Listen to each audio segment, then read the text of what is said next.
Shalom. Shalom. Selamat pagi, selamat bertemu kembali di dalam cinta kasih Tuhan Yesus Kristus. Mari bersama-sama kita datang kepada Tuhan, menyembah Tuhan. Dia Bapa yang setia, Dia Bapa yang baik, Bapa yang sangat luar biasa. Kita sama-sama rindu di dalam penyembahan kita. Mari kita renungkan kebaikan Tuhan.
nanti Engkau Allah kuasa.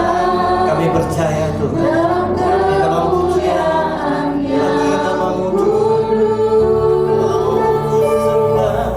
Ku sembah Engkau Allah kuasa. Haleluya. Terima kasih Tuhan Yesus. Angkatlah hatimu, katakan, ku nanti Engkau Tuhan.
Kembali di dalam sukacita kami pada minggu hari ini Tuhan, kami bersukacita di dalam pujian syukur kami Tuhan. Kami rindu Tuhan memuji memuliakan nama-Mu Tuhan. Di dalam iman percaya kami kepada Yesus Kristus yang senantiasa selalu setia memberikan pemulihan, memberkati kami dengan Tuhan Yesus, dengan sukacita di dalam kehidupan kami masing-masing. Engkau tidak pernah Tuhan meninggalkan kami, bahkan Engkau dengan sukacita selalu setia di dalam kehidupan kami, memberikan pemulihan bahkan kesembuhan di dalam kehidupan kami, dan memberkati kami di dalam kehidupan kami sehari-hari. Terima kasih ya Tuhan, terima kasih ya Tuhan. Inilah pengakuan iman kami Tuhan, yang sama-sama akan kami katakan bersama.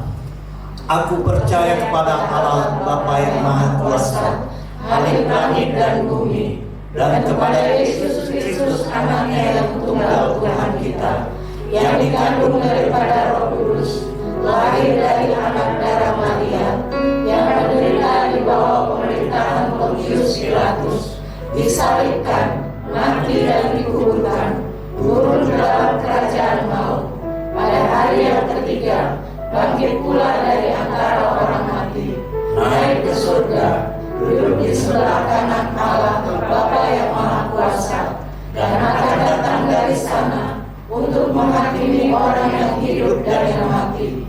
Aku percaya kepada Roh Kudus, gereja yang kudus dan am, persekutuan orang kudus, pengampunan dosa, kebangkitan orang mati, dan hidup yang kekal. Amin. Beri kemuliaan bagi Tuhan. Mari dengan sukacita kita bangkit, dengan semangat kita memuji Tuhan. Haleluya.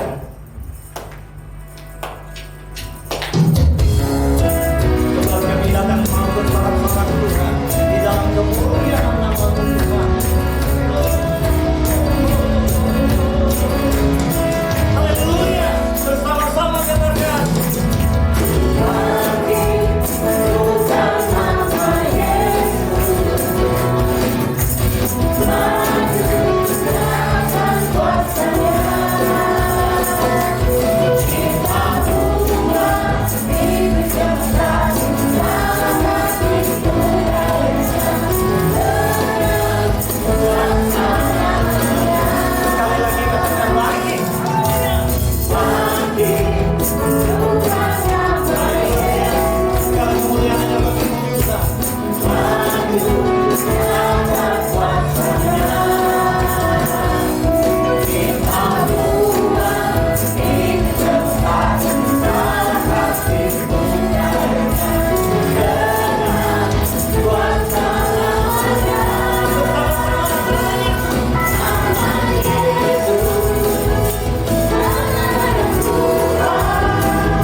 siapkan hati kita. Hanya firman Tuhan yang dapat memberikan kekuatan, kemampuan, bahkan kesanggupan dalam hati kita. Kami bersyukur Tuhan, sungguh besar setiamu dalam kehidupan kami Tuhan. Haleluya. Sungguh besar setiamu, nyatakanlah Tuhan. Nyata di sepanjang hidupku, darahmu telah layakkan kehidupanku. Tiada kata yang bisa, Tiada kata yang bisa lukiskan indahnya Kau Tuhan.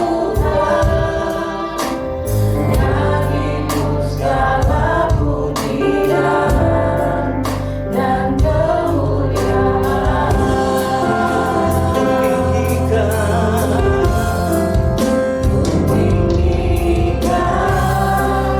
Engkau Tuhan, melebihi segalanya. Lebih dalam menyembah dalam doa dan kebenaran.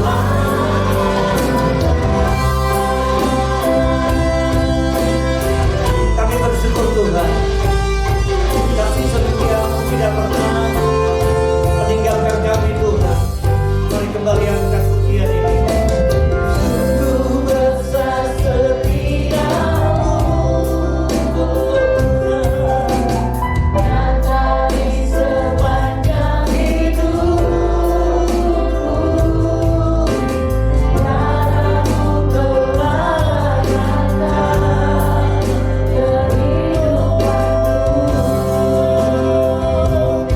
Tiada kata yang bisa, Tiada kata yang bisa lukiskan indahnya Kau amin. Haleluya. bagimu segala pujian dan Tinggikan, haleluya.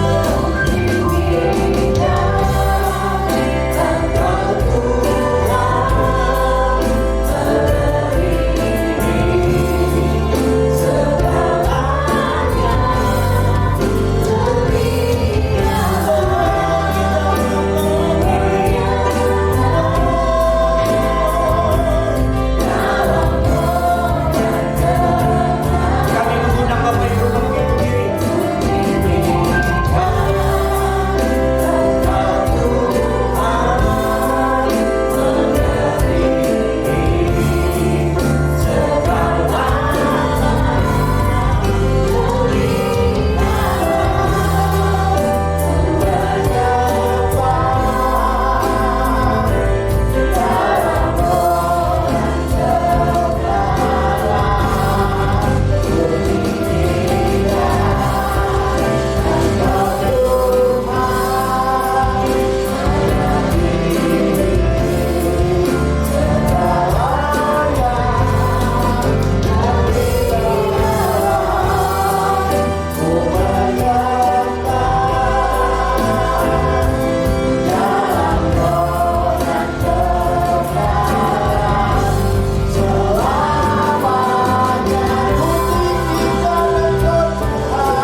Inilah yang menjadi pengakuan dari setiap anak-anak-Mu ya Bapa, dalam nama Tuhan Yesus Kristus.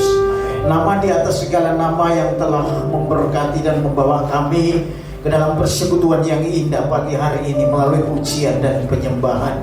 Bahwa Engkaulah Tuhan yang hadir dan memberkati kami. Kalau kami boleh ada sebagaimana kami ada, karena tuntunan Tuhan tidak pernah berhenti dalam kehidupan kami. Karena Engkau telah mati dan bangkit untuk kami, dan Roh Kudus telah Kau curahkan di dalam hati kami, sehingga kami boleh bersekutu setiap saat dan waktu.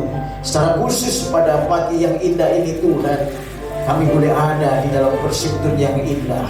Kami boleh memuji, memuliakan Engkau. Bahkan kami semua yang hadir pada saat ini telah membawa persembahan yang Tuhan juga yang menjadi berkat buat mereka melalui apa yang mereka terima sepanjang minggu ini, sehingga berkat-berkat ini dibawa di hadapan Tuhan. Kuduskan persembahan ini yang adalah kotak persembahan yang mereka telah bawa, persembahkan untuk Tuhan. Tidak hanya apa yang mereka berikan melalui harta mereka berupa uang, tetapi juga hati dan hidupnya Tuhan dipersembahkan sepenuhnya kepada Tuhan.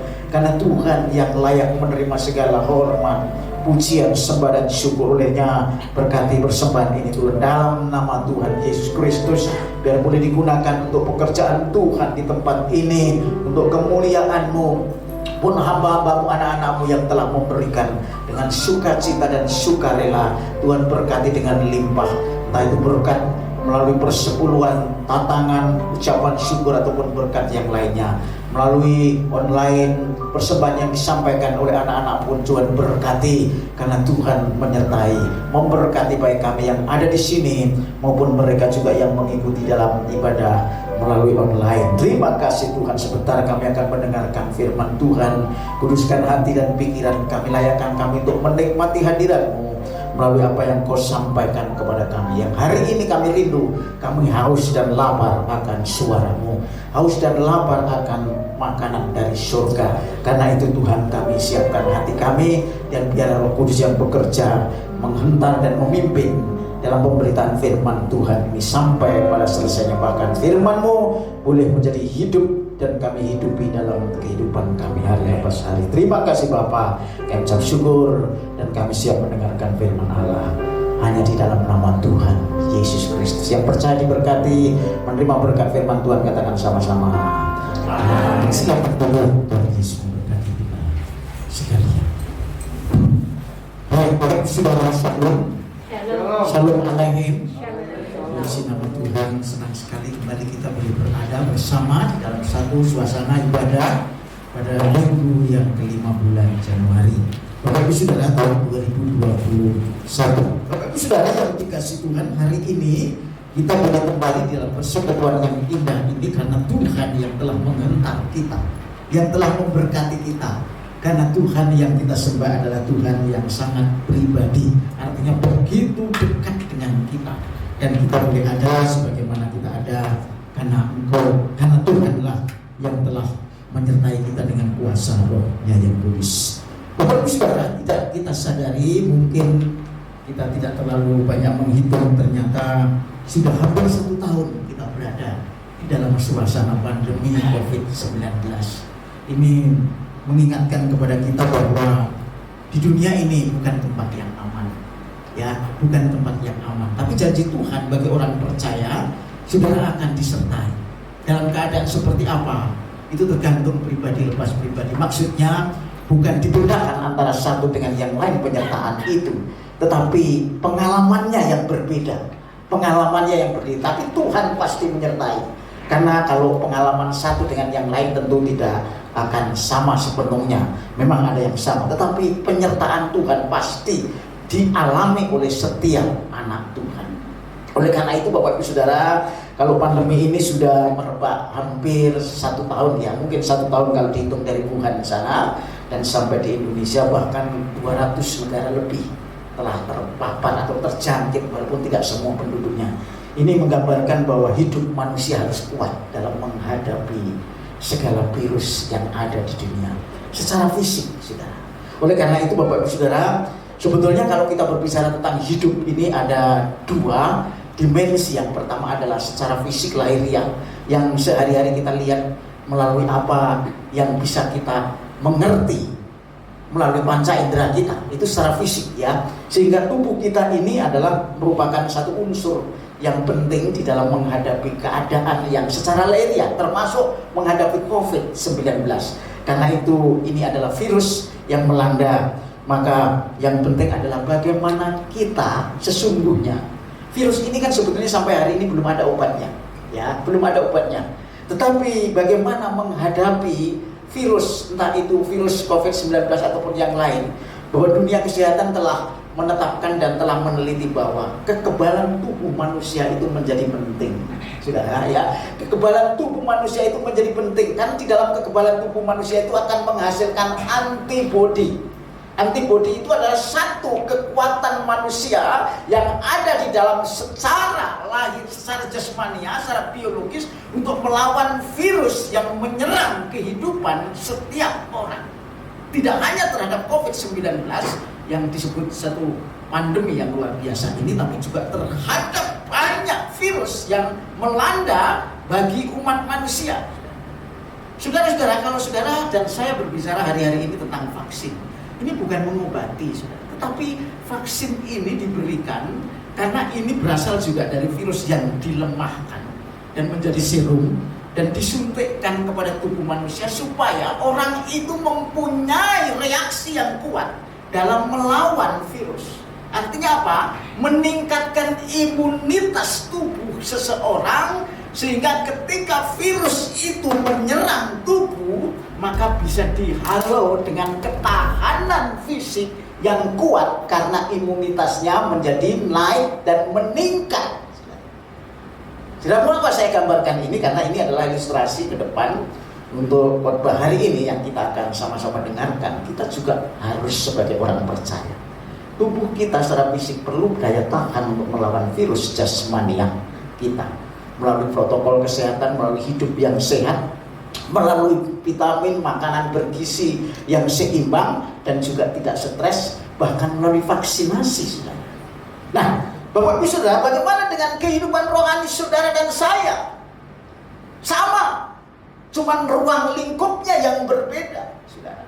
Orang Kristen hari ini, bahkan sejak Tuhan Yesus 2000 tahun yang lalu hadir, telah menyatakan bahwa dunia ini semakin gelap karena kuasa iblis dan roh jahat. Dan satu hal yang dibawa oleh mereka kepada manusia, khususnya tentu orang Kristen, karena orang Kristen itu orang yang mempunyai pandangan yang sangat kuat tentang bagaimana iblis, setan, dan roh jahat itu dinyatakan di dalam Alkitab. Oleh karena itu adalah menjadi musuh, saudara. Dikatakan bahwa iblis itu musuh manusia, karena manusia sejak awal ditetapkan oleh Tuhan untuk menjadi pengelola seluruh alam semesta. Ketika Adam diciptakan dengan Hawa, dia diberi amanat agung, mandat yang besar untuk mengelola, dan itu akhirnya jatuh karena dosa oleh rayuan, tipu daya iblis. Oleh karena itu hari ini Bapak Ibu Saudara, saya rindu kita semua untuk mendengarkan firman Tuhan. Renungan yang hari ini kita akan sampaikan adalah dengan satu tema, meningkatkan imunitas roh untuk melawan virus tipu muslihat iblis. Saudara-saudara, sekali lagi, meningkatkan imunitas atau kekebalan rohani seseorang, khususnya orang percaya, untuk melawan virus tipu muslihat iblis. Saudara-saudara, strategi yang sangat ampuh, strategi yang sangat luar biasa dipakai oleh iblis untuk menyerang manusia itu adalah tipu muslihat. Tadi dinyatakan tipu daya. Kita mengalahkan tipu daya dalam nama Tuhan Yesus Kristus. Jadi saudara, kalau saudara berperang melawan iblis dan segala antek-anteknya atau pengikutnya, maka sebetulnya kekristenan itu bukan seperti berperang melawan darah daging, artinya secara fisik. Karena itu Bapak Ibu Saudara yang dikasih Tuhan, kita akan belajar dari perikop di dalam Efesus pasal 6 ayat yang ke-10 hingga ayat yang ke-18, tapi tidak akan saya bacakan semua, hanya beberapa ayat. Tetapi yang penting adalah bagaimana hari ini saudara dan saya mendengarkan, merenungkan firman Tuhan dengan satu tema meningkatkan imunitas atau kekebalan tubuh rohani kita untuk melawan virus tipu muslihat iblis. Saya akan bacakan dari Efesus pasal 6 ayat yang 10 hingga ayat yang ke-12 yang berbunyi demikian. Efesus pasal 6 ayat 10 dan sampai dengan 12 yang mengatakan demikian. Akhirnya hendaklah kamu kuat di dalam Tuhan dan di dalam kuat kuasanya. Kenakanlah seluruh perlengkapan senjata Allah supaya kamu dapat bertahan melawan tipu muslihat iblis. Kata dasar dan kata kunci yang harus kita perhatikan adalah bertahan dalam melawan tipu muslihat iblis. Saudara. Lalu saya lanjutkan, karena perjuangan kita bukanlah melawan darah dan daging. Saudara, kalau kita berperang melawan darah dan daging, kita menggunakan senjata yang paling mutakhir dengan menembakkan senjata itu kepada musuh sehingga tubuhnya mati, saudara, karena mereka tidak berdaya. Tetapi melawan pemerintah masalahnya ini bukan pemerintah negara yang ada di dunia ini, tetapi ini gambaran dari kekuasaan kegelapan yang dimotori atau dikuasai oleh iblis sebagai panglima penguasa gelap, yaitu melawan penguasa-penguasa, melawan penghulu-penghulu dunia yang gelap. Saudara, dunia ini dikuasai iblis, saudara. Jadi saudara jangan merasa, saudara harus waspada bahwa setiap kali saudara berinteraksi dengan dunia ini ada iblis di sekitar kita. Maksudnya bukan berarti iblis itu sudah mati, tetapi sudah tidak berdaya oleh kuasa Tuhan. Tetapi bagaimana Tuhan mengingatkan hari ini supaya saudara berperang melawan mereka, saudara. Karena memang dunia ini masih diizinkan iblis untuk menguasai untuk sementara waktu, yaitu melawan roh-roh jahat di udara. Saudara-saudara, ayat yang ke-13 saya akan bacakan. Sebab itu ambillah seluruh perlengkapan senjata Allah supaya kamu dapat mengadakan perlawanan pada hari yang jahat itu dan tetap berdiri sesudah kamu menyelesaikan segala sesuatu. Kapan hari yang jahat? Akhir zaman, hari-hari ini. Dan di mana hari ini kita boleh berada, iblis masih ada di dunia. Ini hari-hari yang jahat. Dengan demikian Bapak Ibu Saudara, subtema khotbah hari ini adalah menjadi kuat di dalam Tuhan dan menang atas tipu muslihat iblis. Menjadi kuat di dalam Tuhan dan menang atas tipu muslihat iblis. Saudara-saudara, tadi ada pujian mengatakan bahwa nama Yesus itu nama di atas segala nama. Nama yang mengatasi segala kuasa kegelapan. Dengan nama Tuhan Yesus maka iblis tidak berdaya. Tipu dayanya kita kalahkan dalam hal apa? Dan bagaimana itu bisa terjadi, saudara? Saudara-saudara, orang Kristen ini kalau kita berbicara tentang peperangan rohani, itu tidak seperti kita menyerang iblis. Ya, saya katakan bukan, saudara. Kita mencari iblis misalnya di mana-mana. Di mana iblisnya? Ayo tak usir-usir gitu. Enggak ya, bukan begitu. Tetapi dikatakan di sana tadi bahwa supaya kamu dapat bertahan, ya, bertahan melawan tipu muslihat iblis yang akhirnya di sana tetap berdiri, saudara. Sesudah kamu menyelesaikan segala sesuatu. Jadi kekristenan ketika melawan kuasa kegelapan, orang Kristen ketika melawan iblis, ketika melawan roh-roh jahat itu mempunyai strategi bertahan. Oleh karena itu dalam perlengkapan senjata rohani ini coba bayangkan saudara-saudara, saya ajak kita renungkan sebentar apa yang terjadi di dalam kehidupan orang Romawi. Ini ilustrasi Paulus menggambarkan peperangan duniawi yang dibawa ke rohani dengan gambaran atau simbol-simbol. Di sana ada yang disebut ikat pinggang, saudara, yaitu ikat pinggang.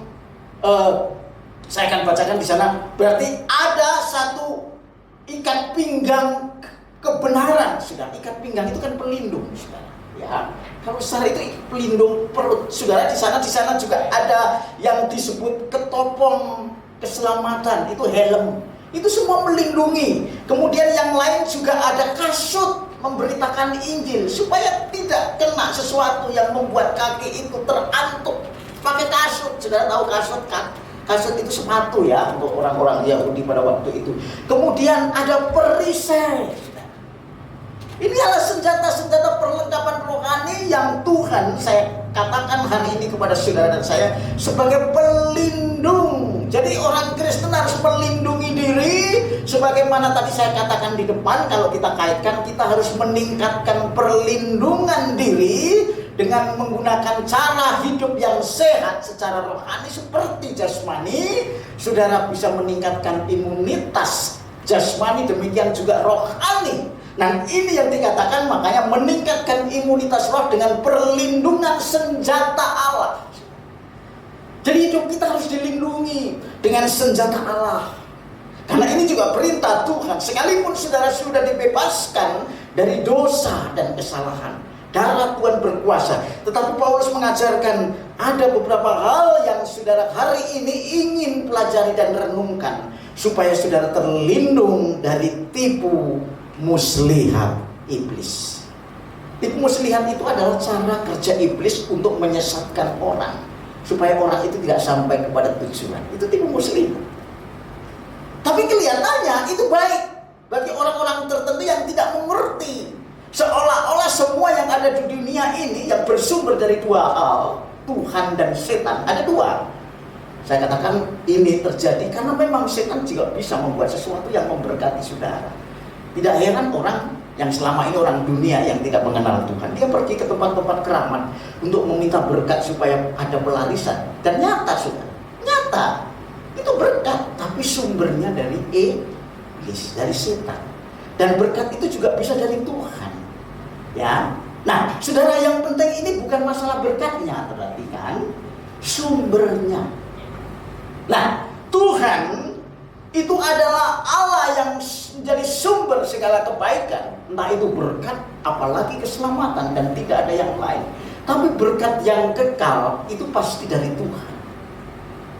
Berkat yang kekal itu pasti dari Tuhan. Karena iblis itu akan mati dalam kekekalan, tidak mungkin memberi hidup.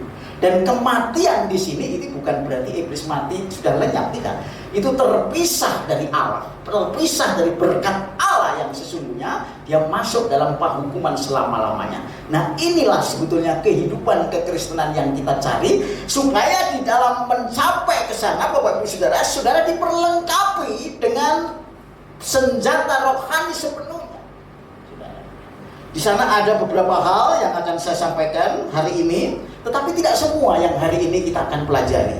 Saya akan bacakan yang pertama, ada ikat pinggang kebenaran. Ikat pinggang kebenaran tentang ajaran yang benar. Ajaran yang benar itu ajaran yang hidup. Tidak hanya bisa dimengerti dengan pikiran kita, dengan intelektual kita, tetapi bisa hidup dalam hidup setiap orang Kristen. Bagaimana orang Kristen kalau cuma mengerti tapi tidak menghidupi firman? Itu sama dengan tidak berarti menjadi orang Kristen.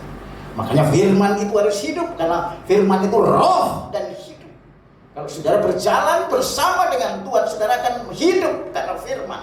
Saudara akan berjalan dan saudara akan menang atas kuasa-kuasa tipu daya iblis atau tipu muslihatnya, karena firman itu adalah ajaran. Makanya gereja mengajar. Saya cenderung kalau berkhotbah pasti ada ajaran. Jadi tidak sekedar menyampaikan, karena ini penting. Mengapa? Karena ajaran itu dasar. Dan ajaran itu harus alkitabiah. Dan ajaran itu dia hanya dimengerti dengan otak, tapi dilaksanakan, dialami secara pribadi.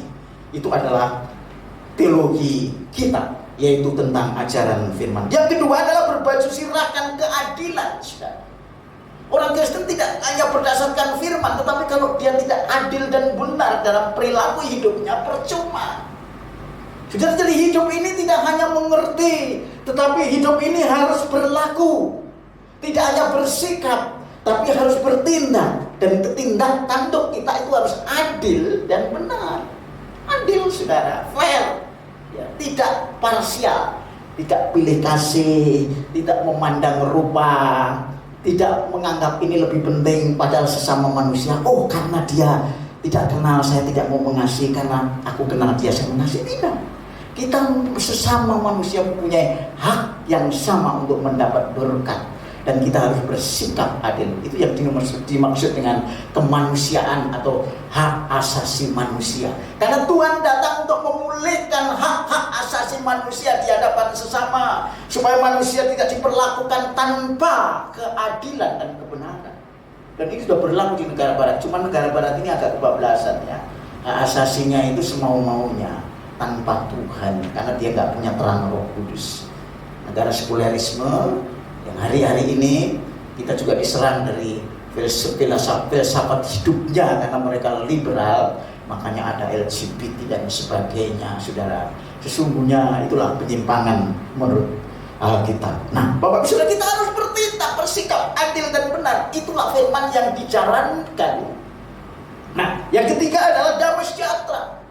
Walaupun kita bertindak, Bapak Saudara, walaupun kita melakukan, walaupun kita bersikap, kita harus mengalami damai sejahtera. Karena damai sejahtera itu adalah satu kunci dasar kehidupan manusia yang harus dialami. Tanpa damai sejahtera percuma. Sekalipun saudara merasa krisis secara manusiawi mungkin, tetapi saudara mengalami damai sejahtera. Karena Yesus adalah sumber damai sejahtera. Artinya kerelaan. Orang yang rela itu orang yang damai. Nggak ada orang yang rela itu bersungut-sungut. Tapi dalam hal ini adalah kerelaan membagi berkat. Jadi kalau saudara melayani, kalau saya melayani, memberitakan Injil dalam arti luas melayani, saudara harus rela.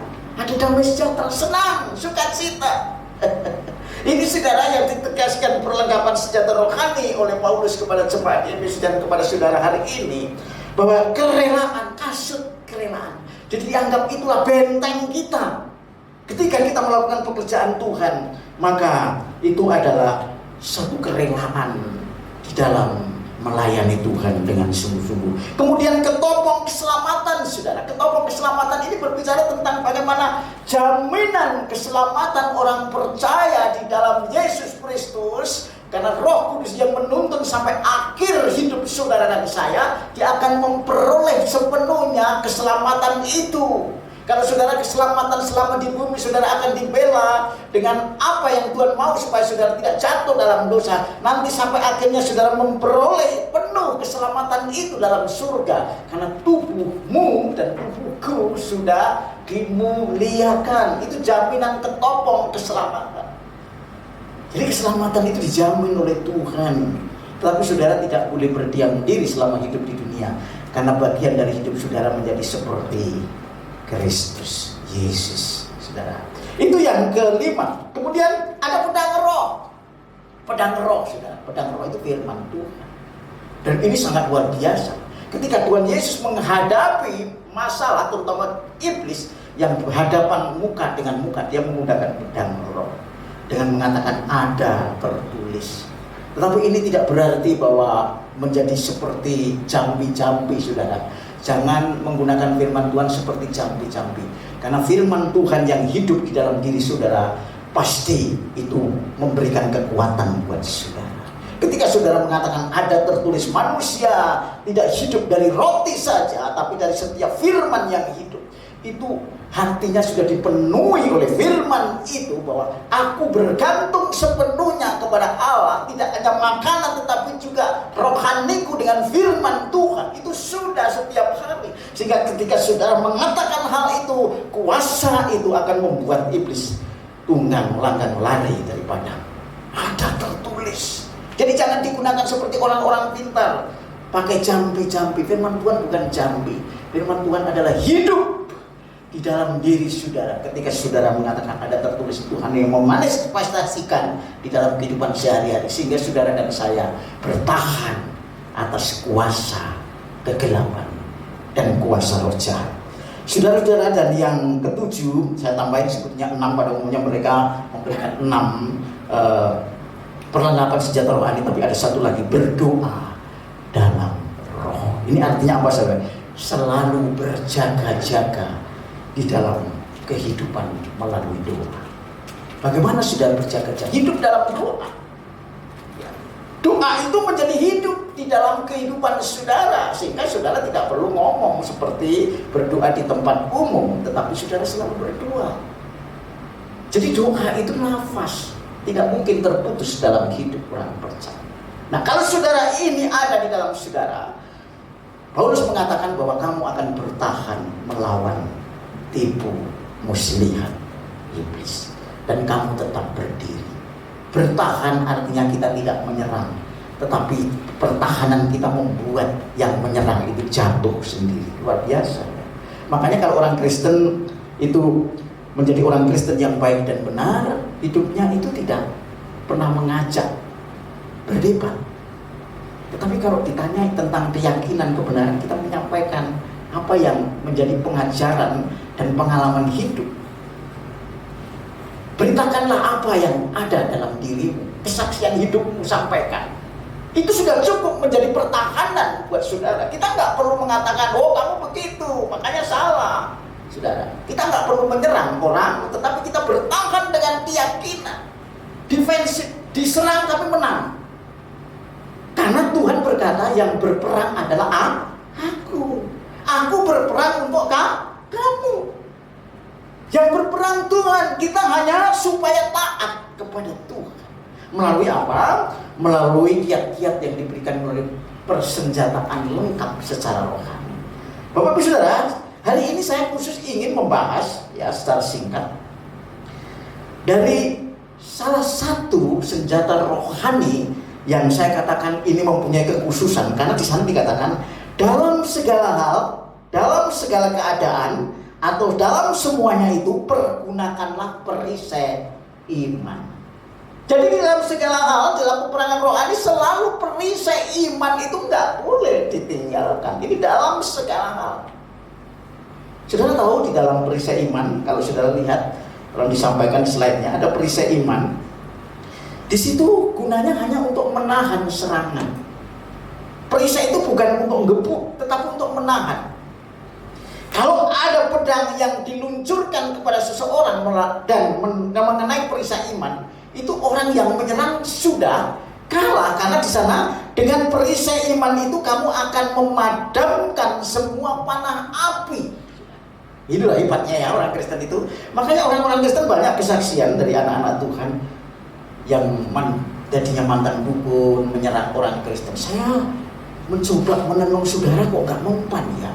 Padahal orang itu gak pernah berhadapan langsung dengan dukun, tapi dia diserang mental. Sudah, ini banyak kesaksian saudara.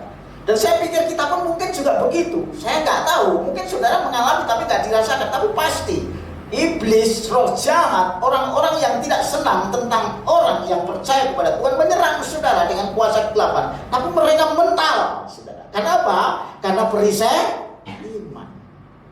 Nah, saudara, oleh karena itu bagaimana kita menguatkan iman kita dengan perisai ini sebagai fungsinya?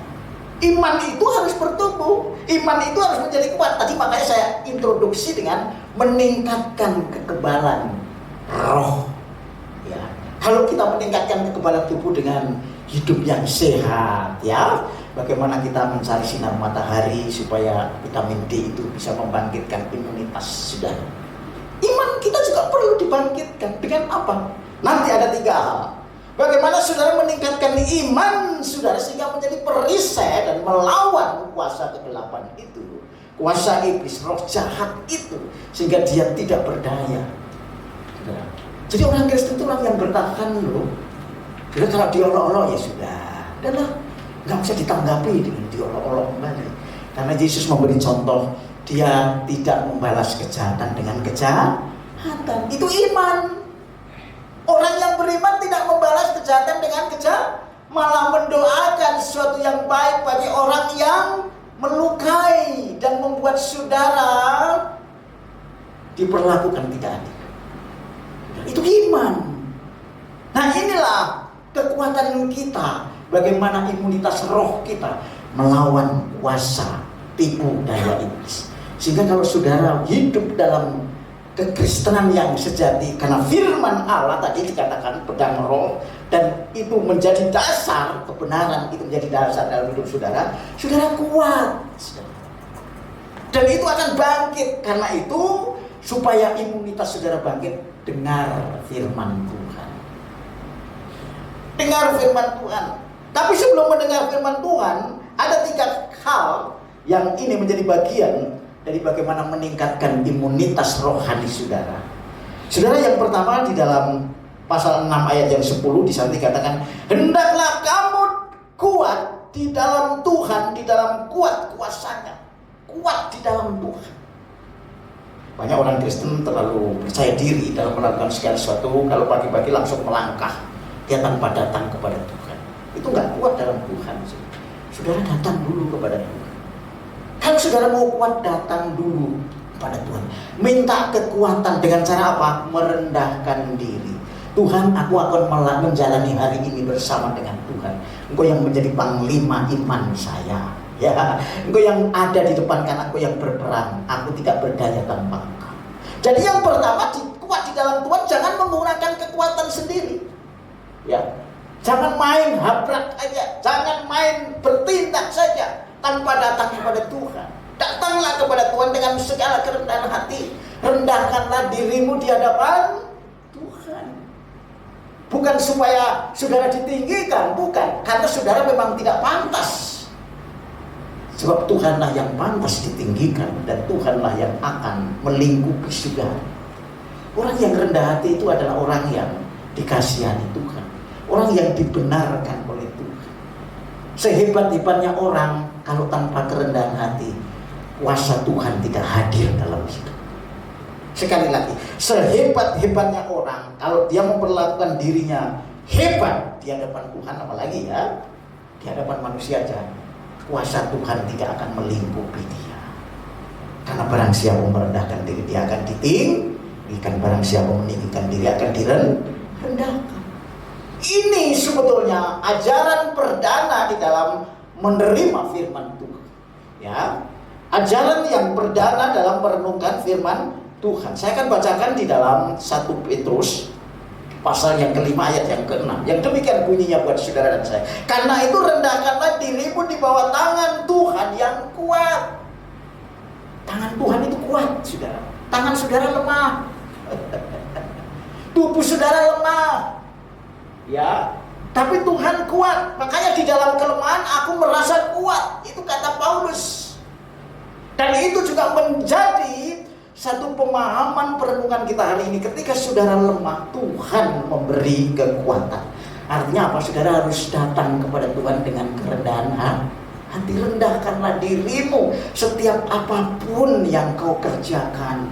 Sekalipun kau, saudara dan saya hanya melakukan pekerjaan rumah tangga, saudara datang kepada Tuhan. Tuhan, aku mau bikin nasi goreng ini. Beri kemampuan untuk melakukan dengan baik. Bukan masalah nasi gorengnya supaya enak, supaya hatiku tidak tercemar oleh dosa. Amin. Supaya hatiku tulus melakukannya, supaya aku berkenan kepadamu. Memang perbuatannya adalah memasak, tetapi hatinya memuliakan Tuhan. Amin. Sudah, itu kekuatan kita, saudara. Karena itu rendahkanlah dirimu di bawah tangan Tuhan yang kuat. Tidak ada yang lebih kuat dari tangan Tuhan. Makanya orang Kristen biasanya kalau mau ibadah kita berdatang kepada Tuhan, ya. Tapi jangan hanya pada waktu ibadah pada hari Minggu. Setiap saat saudara datang kepada Tuhan. Tuhan, aku mau pergi ini, kuatkan aku lemah. Aku tidak berdaya tanpa Engkau. Sebab Tuhan mengatakan, tanpa aku engkau tidak bisa berbuat apa-apa. Jadi datang kepada Tuhan, merendahkan diri. Jangan merasa sok bisa, sok pintar, apalagi sok suci. Ya.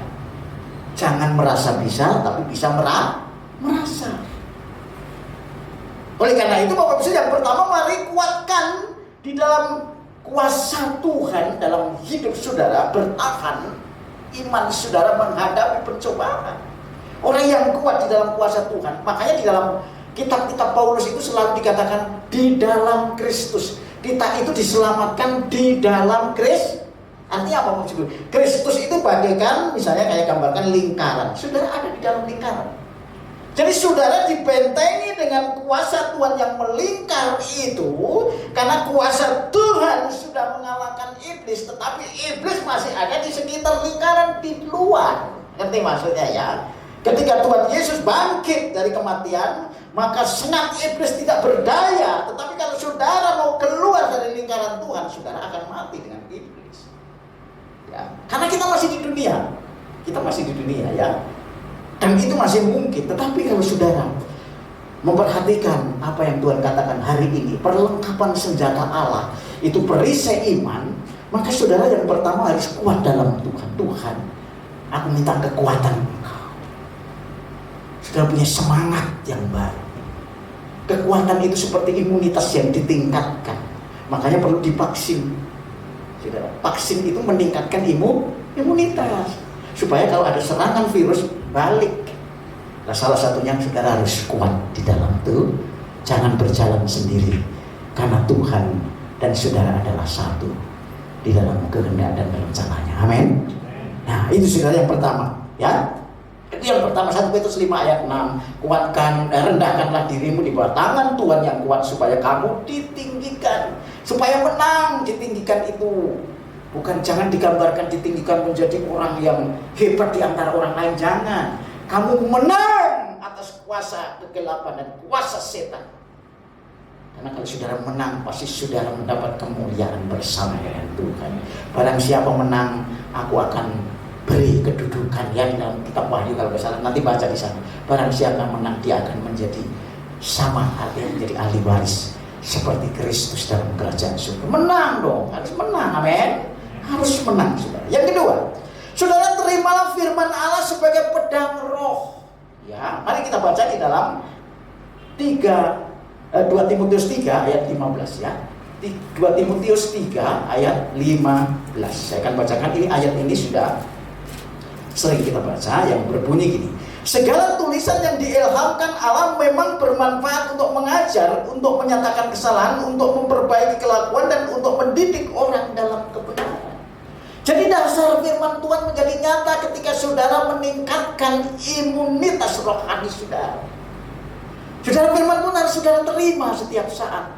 Saudara, jangan bosan dengan firman, ya. Jangan mencari-cari firman menurut keinginan kita. Cari deh, wah kitab Wahyu ini paling enak gitu ya. Kitab Ibrani itu saya senang, yang lainnya nggak senang. Semua itu firman, saudara. Kalau saudara dengan rendah hati datang kepada Tuhan, saudara akan disingkapkan kebenaran firman. Dan itu menjadi hidup di dalam hidup saudara. Ya, karena firman Tuhan itu dikatakan di sana, dia akan menyatakan kesalahan yang selama ini saudara salah, diperbaiki. Di dunia ini masih salah. Kalau di surga nanti sudah enggak, karena sudah tidak ada sifat daging, sifat dosa yang sudah dibebaskan dari kuasa kegelapan. Sekarang masih, walaupun kesalahan orang-orang Kristen, saya percaya karena saudara hidup dalam Kristus tidak mengakibatkan saudara, kecuali saudara keluar dari lingkaran sehingga saudara murtad. Tetapi kesalahan-kesalahan selalu diperbaiki untuk bertumbuh di dalam pengenalan akan Tuhan semakin hari. Kesalahan yang lalu tidak terulang hari ini, kesalahan hari ini tidak terulang hari esok. Inilah firman Tuhan, saudara. Jadi saudara, kalau saudara masih bersalah dengan kesalahan yang sama di hadapan Tuhan, saudara harus minta kekuatan Tuhan supaya dilepaskan. Itu berarti ikatan. Nah, ini firman Tuhan, saudara.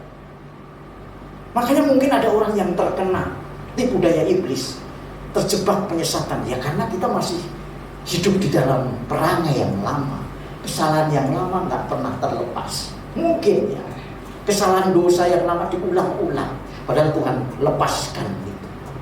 Dan Tuhan membebaskan dari dosa. Tidak hanya hukuman yang akan diterima, manusia dilepaskan dari kematian, tetapi cara hidup saudara hari ini dilepaskan dengan cara hidup yang lama.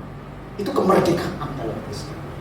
Nah, karena itu Bapak Ibu sudah terima pedang, terimalah firman Allah sebagai pedang roh. Pedang roh itu adalah sesuatu yang bisa menghidupkan, mematikan musuh. Ya, kalau pedang roh dipakai, kalau orang berperang pakai pedang, membunuh orang, berarti kita hidup dong, dia yang mati. Nah, itu harus hidup. Ketika firman Tuhan hidup, itu mematikan kuasa kegelapan. Nah, kalau kita hidup di dalam kuasanya orang musuh kita, bagaimana firman itu hidup?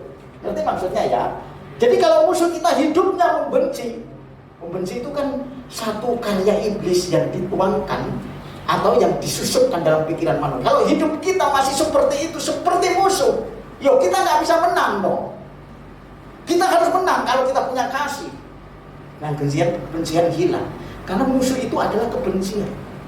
Musuh kita itu dosa, kebencian, keirian, dendam dan sebagainya. Kalau hidup saudara dan saya tidak diterangi oleh firman Tuhan, maka untuk menyatakan kesalahan, untuk memperbaiki kelakuan, dan untuk mendidik orang dalam kebenaran, maka saudara bisa lengah.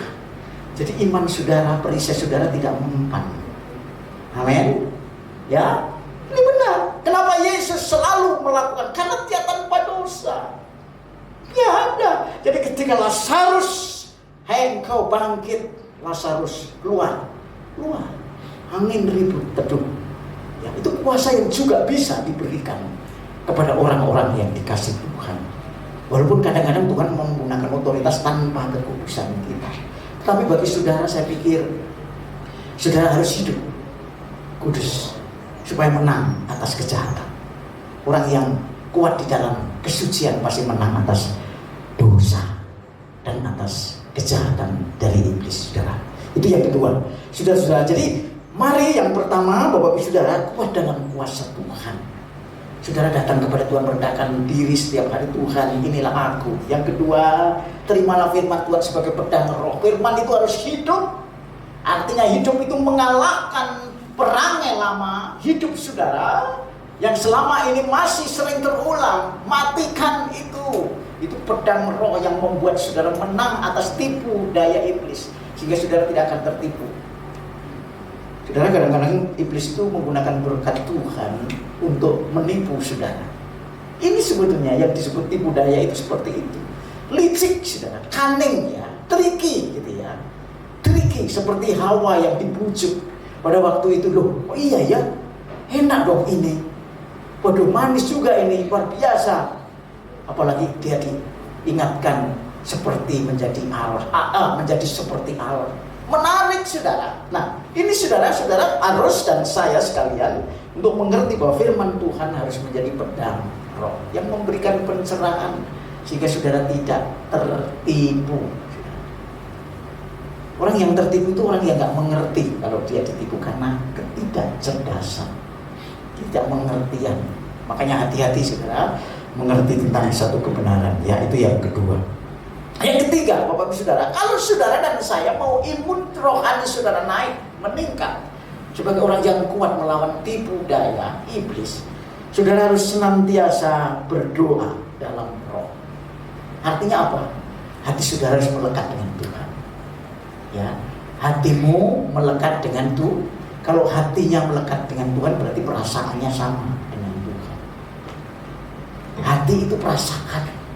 Hati itu keinginan. Aduh, hatiku sebetulnya kepingin ke sana. Keinginan saudara, perasaan saudara. Karena manusia, kita itu ada bagian yang bisa berhubungan dengan Tuhan, yaitu roh. Dan itu identik dengan hati kayaknya ya. Karena manusia yang paling dalam itu adalah bukan mengerti sesuatu dengan panca indera. Itu hanya berkaitan dengan ruang lingkup. Kita bisa mengerti tentang apa yang dilihat dan didengar. Tetapi saudara dan saya, kalau bertemu dengan Tuhan untuk menjadi sehati, itu harus hatinya sama dengan Tuhan, keinginannya. Karena itu kita harus melekat bersama dengan Tuhan. Mari saya akan bacakan Bapak Ibu Saudara di dalam Mazmur pasal yang ke-91 ya. Mazmur pasal yang ke-91 ayat yang ke-14 yang berbunyi demikian. Sungguh hatinya melekat kepadaku, kata Tuhan, maka aku akan meluputkannya, aku akan membentenginya, sebab ia mengenal namaku. Ini berdoa dalam roh. Orang yang berdoa dalam roh itu selalu berhubungan dengan Tuhan. Kalau orang yang berhubungan dengan Tuhan itu intim. Kalau orang intim itu apa yang ada dalam hati Tuhan dikasih tahu kepada orang yang berdoa itu. Maka Tuhan katakan, aku tidak lagi memanggil kamu hamba, tetapi sahabat. Artinya apa? Apa yang ada dalam hatiku, aku beritahu supaya kau ngerti. Loh, kalau mau ke gereja itu jalannya lewat sini ya. Kalau kamu mau memberi persembahan itu caranya seperti ini. Hatimu harus sukacita, sukarela ya, tanpa membangkit-bangkitkan apa yang kamu beri, saudara. Itu melekat. Senang kan kalau melekat? Saudara-saudara, biasanya seorang pemimpin kalau menunjuk anak buahnya itu yang sehati. Wah, ini kayaknya sulit ini kalau saya jadi wakil saya. Misalnya ada. Itu terutama di bidang pemerintahan atau politik. Wah, ini nggak bisa itu membawa visi saya. Dia akan menyimpang. Jadi seolah-olah seperti ada kesan istilah yang dipakai di dunia, matahari kembar. Jadi pimpinannya dua, tapi arahnya berbeda. Nah, Tuhan juga nggak mau dong. Mosok kamu ciptaan mau mempunyai ide yang berbeda dengan saya. Mungkin idenya berbeda, tapi kamu harus berubah mengikuti visi Tuhan. Itu namanya sehati. Amin. Saudara-saudara, itu berdoa dalam roh. Artinya hubungan dengan Tuhan, bukan berdoa dengan ucapan meminta sesuatu. Menghubungkan diri dengan Tuhan di dalam roh setiap saat. Nah, karena itu Bapak Saudara, mari. Saudara mau menang dengan kuasa kegelapan? Saudara mau menang dengan tipu daya iblis? Saudara mau kuat di dalam Tuhan? Yang pertama harus kuat dalam kuasa. Datang kepada Tuhan setiap hari dengan segala kerendahan. Ini aku Tuhan. Tanpa Engkau aku tidak berdaya. Hanya dengan Engkau aku akan kuat. Ya, yang kedua, terimalah firman Allah sebagai pedang roh. Hidupkanlah firman dalam hidup saudara. Sebab hanya dengan firman saudara akan hidup. Firman itulah hidupnya Allah. Firman itu ada hidupnya Allah dengan rohnya yang kudus. Firman hanya dimengerti tanpa sampai mengubah hidup saudara. Itu firman tanpa roh kudus. Itu hanya sebagai pengetahuan saja. Tetapi kalau sebagai pedang roh berarti firman itu hidup dan harus menang atas kuasa kegelapan. Saudara yang hidup musuh saudara yang mati. Itu namanya firman Allah sebagai pedang roh. Dan itu saudara dan saya harus pegang sebagai kiat yang kedua. Yang terakhir, berdoalah senantiasa. Hidup dalam doa adalah hidup yang intim dengan Tuhan. Dimanapun saudara harus berdoa. Tidak terikat di mana saudara berada seperti hari ini. Kalau berdoa itu di gereja, di luar tak pantas, enggak. Berdoa di mana saja. Saudara menjalin hubungan dengan Tuhan dengan intim bersama Tuhan. Berarti hati saudara diarahkan seperti hati Tuhan. Pikiran saudara diarahkan seperti pikiran Tuhan. Jadi kalau saudara akan berjalan menurut keinginan saudara, Tuhan akan belokkan. Saudara hidup dalam hikmat Tuhan. Itulah perisai iman yang hari ini saudara dengar dan saya dengar. Supaya mulai hari ini saudara kuat dalam Tuhan. Tidak hanya menang atas virus corona, tapi juga menang atas tipu muslihat iblis. Karena itu jauh lebih bahaya daripada sekedar tipu muslihat corona. Kita percaya dua-duanya penting, tetapi saudara harus perhatikan, saudara harus kuat di dalam Tuhan.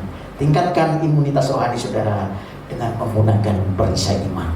Kiranya firman Tuhan memberkati saudara dan kita percaya saudara akan kuat menang atas tipu daya, tipu muslihat, kuasa kegelapan yaitu iblis dan para malaikatnya. Tuhan Yesus memberkati. Tepuk tangan yang meriah. Mari saya coba kita semua panggil berdiri. Kita angkat satu pujian mengucap syukur atas firman Tuhan pada pagi hari. Bukan berdiri di tengah badai. Sudah, Engkaulah perisaiku.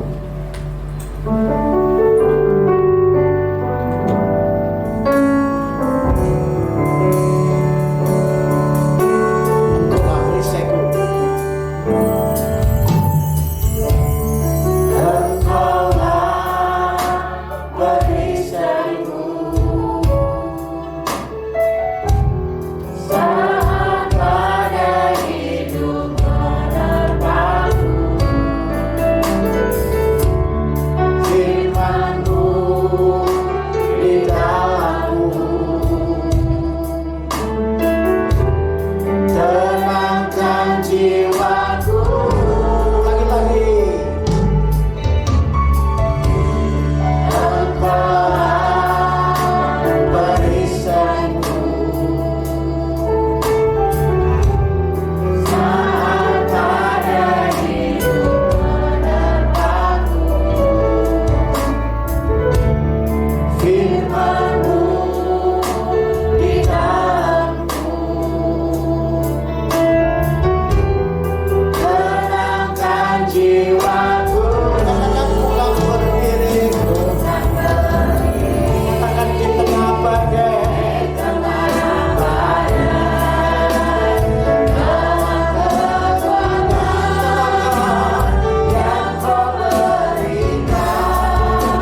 kau berikan sampai kapanpun.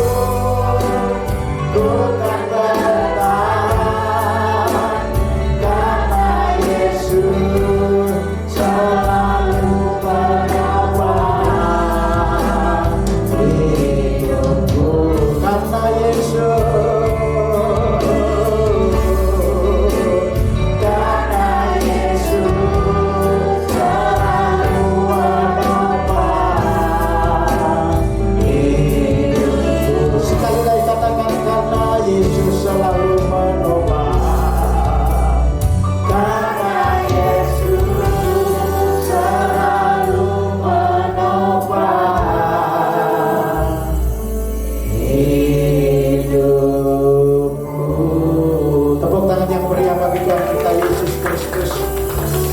Sungguh Tuhan, firman-Mu hari ini telah memberikan satu yang baru ketika kami harus berjuang melawan tipu muslihat iblis. Tuhan memberikan perlengkapan senjata rohani, dan salah satu yang penting adalah perisai iman. Bagaimana kami mempunyai imunitas roh yang kuat, karena Tuhan menghendaki supaya kami kuat di dalam Tuhan melalui perisai iman. Sebab hidup kami adalah hidup karena iman, bukan karena melihat. Dan iman itu yang memberikan Tuhan kekuatan buat kami, memberikan pertahanan atas musuh. Karena panah api yang datang dari si iblis, dari manapun mereka, Tuhan pasti memberikan kemampuan melalui perisai iman. Kami padamkan karena kuasa firman dan roh yang ada dalam iman kami, Tuhan. Kami tidak bisa mengandalkan diri kami kalau kami percaya bahwa kuasa Tuhan yang hadir dalam hidup kami dan hidup dalam hidup kami, maka kami akan menang, Tuhan. Hari-hari ini Tuhan, kami merasakan juga memerlukan bagaimana kuat di dalam tubuh kami sehingga kami boleh terhindar dari COVID-19. Atas kuasa Tuhan melalui protokol kesehatan dan cara hidup yang baik, Tuhan Kau bebaskan kami, dan kami rindu Tuhan itu nyata.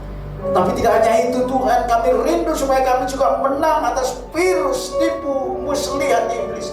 Yang hari ini Tuhan berikan kiat supaya kami punya perisai iman yang kuat. Bagaimana kami selalu datang kepadamu sebagai orang yang tidak berdaya, dan Tuhan yang kuat di dalam kami, sehingga aku hidup di dalam Engkau, Tuhan. Tuhan yang melindungi, yang menjagai kami, dan kami mau melekat dengan Engkau di dalam doa, dalam roh. Hati kami mau selalu bersama dengan Tuhan. Ubahkan pikiran kami, keinginan kami, kerinduan kami, supaya sungguh-sungguh kami melekat dengan Tuhan. Dan firman-Mu lah yang menjadi dasar, memberikan pengertian yang benar bagaimana kami bersikap dan bertindak. Karena itu mari Roh Kudus tolong singkapkan terus rahasia kebenaran firman-Mu buat kami. Ketika kami boleh berjalan di dunia yang masih penuh dengan kegelapan, kami akan menang, dan kami pasti menang. Karena Tuhan berperan untuk kami, bukan kuat dan gagah kami. Terima kasih Tuhan, kami berdoa buat hamba-hamba-Mu, buat jemaat-Mu yang hari ini mengikuti ibadah, baik melalui onsite maupun online. Tuhan, Kau memberkati mereka. Kami rindu supaya Tuhan berkati secara jasmania, secara roh, dan secara jiwa. Tuhan melengkapi berkat-Mu dalam kehidupan kami. Ampuni kami, ajar kami, tuntun untuk berserah sepenuhnya. Kalau Bapak Ibu Saudara ada yang sakit, kami mau berdoa supaya Tuhan juga jawab atas segala apa yang Tuhan ingin selimpahkan buat saudara. Bapak Surgawi, tangan-tangan yang terangkat rindu untuk diberkati melalui kesembuhan. Mungkin ada kelemahan tubuh di dalam tubuh, bagian-bagian seluruh tubuh, bagian yang lain dalam tubuh. Tuhan, Kau nyatakan kuasa-Mu, bahwa kuasa-Mu tidak berubah. Sebab Tuhan, Kau memberikan kesembuhan supaya kami boleh sehat untuk kemuliaan-Mu, untuk menjadi berkat bagi banyak orang. Dalam nama Tuhan Yesus Kristus. Terima kasih Tuhan, Kau juga memberkati apa yang menjadi persoalan mereka. Ketika mereka menghadapi kesulitan, mereka datang dengan segala kerendahan hati, firman-Mu nyata dan kuasa-Mu hadir. Pasti apa persoalan yang mereka hadapi, Tuhan menjadi jawaban. Apapun yang dihadapi mereka, Tuhan berkati ya Tuhan, tuntun mereka, dan Tuhan pelihara dengan heran dan ajaib, seperti janji-Mu ya dan amin buat gereja-Mu. Terima kasih Bapa. Ampun segala dosa kesalahan kami, dan kami serahkan sepenuhnya hidup kami hanya ke dalam tangan untuk kami persembahkan, supaya nama Tuhan dipuji, dipermuliakan. Terima kasih Bapa. Terpujilah nama-Mu. Kami simpan firman-Mu di dalam hati kami untuk kami hidupi dalam hidup kami sehari-hari. Bekerja aja Roh Kudus supaya kami boleh hidup karena Engkau. Dalam nama Tuhan Yesus Kristus kami sudah berdoa dan mengucap syukur. Yang percaya diberkati oleh firman Tuhan, katakan sama-sama amin. Silakan duduk, Tuhan Yesus berkati kita sekalian. Baik Bapak Saudara, tiba saatnya kita akan mendengarkan pengumuman dari Multimedia GPI Sigma.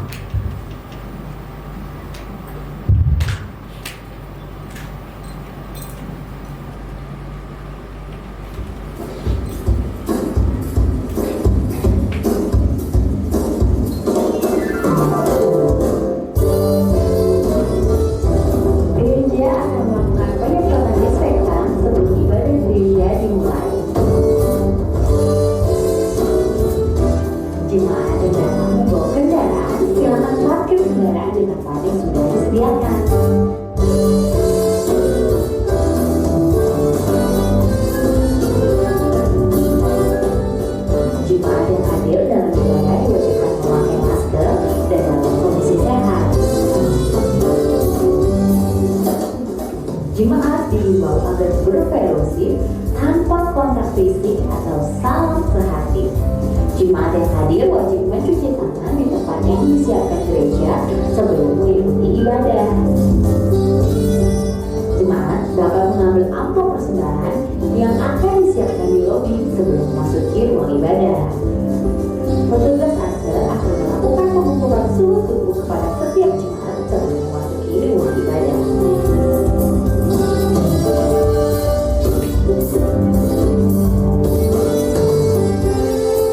Jemaat dengan suhu tubuh di atas 37,3 derajat Celcius tidak diperkenankan mengikuti ibadah di gereja.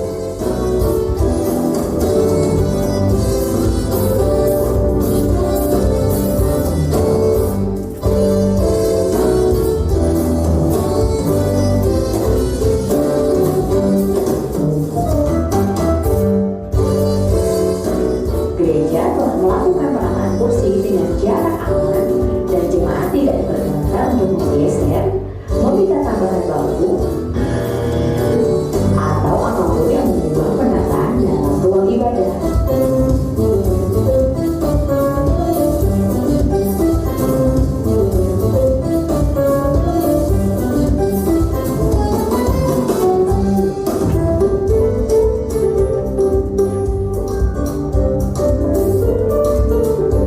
Jemaat diharapkan langsung pulang usai ibadah dan tidak berkerumun di lingkungan gereja.